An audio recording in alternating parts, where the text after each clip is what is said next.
আসসালামু আলাইকুম, কেমন আছেন আপনারা সবাই? আশা করি ভালো আছেন। আজকে আমি বানাবো চিংড়ি মাছের বড়া। তো তার জন্য নিয়ে নিয়েছি চিংড়ি মাছ এবং নিয়ে নিয়েছি মসুরির ডাল। ডালটা আমি আগের থেকে ধুয়ে পানিতে ভিজিয়ে রেখেছিলাম। এবার আমি শিলপাটায় চলে যাব মাছটাকে এবং ডালটাকে বাটার জন্য। আমি চিংড়ি মাছ এবং ডাল বেটে নিব। আপনারা চাইলে ব্লেন্ডারেও ব্লেন্ড করে নিতে পারেন। একটা বাটি নিয়ে নিয়েছি, এটা চিংড়ি মাছ বাটা। আমি চিংড়ি মাছ বাটাটা বাটির মধ্যে নিয়ে নিচ্ছি।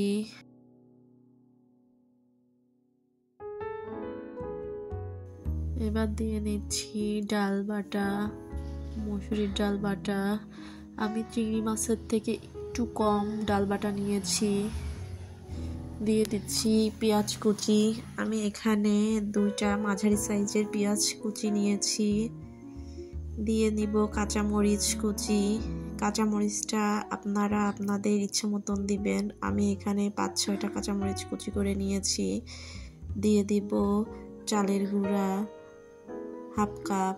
দিয়ে দিচ্ছি লবণ স্বাদ মতন, হলুদ গুঁড়া, দিয়ে নিচ্ছি ধনিয়া পাতা।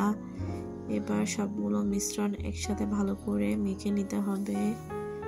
চালের গুঁড়াটা এখানে বড়াটাকে উপর থেকে শক্ত করবে। ভালো করে মেখে নিব।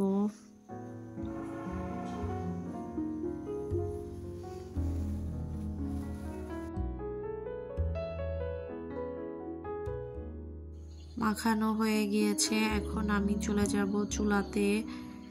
প্রথমে চুলাতে একটা কড়াই বসিয়ে দিয়েছি। এতে দিয়ে নিব পরিমাণ মতন সয়াবিন তেল।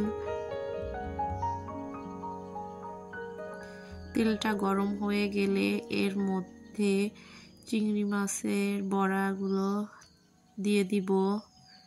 আমি এরকম চ্যাপটা চ্যাপটা করে দিয়ে নিচ্ছি। এভাবে সবগুলো বড়া দিয়ে নিব।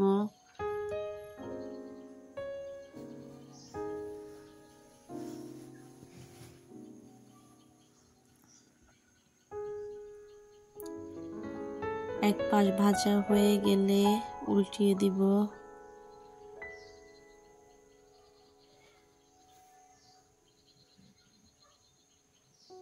দোনো পাশ খুব ভালো করে ভেজে তুলে নিব।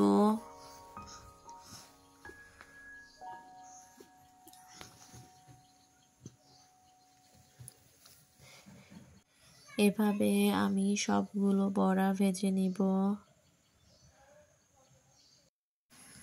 সাদা ভাতের সাথে বড়াটা খেতে কিন্তু দারুণ লাগে। তাছাড়া বিকালের নাস্তায়ও তৈরি করে নিতে পারেন এই মজাদার চিংড়ি মাছের বড়াটি। ভালো থাকবেন সবাই। আল্লাহ হাফেজ।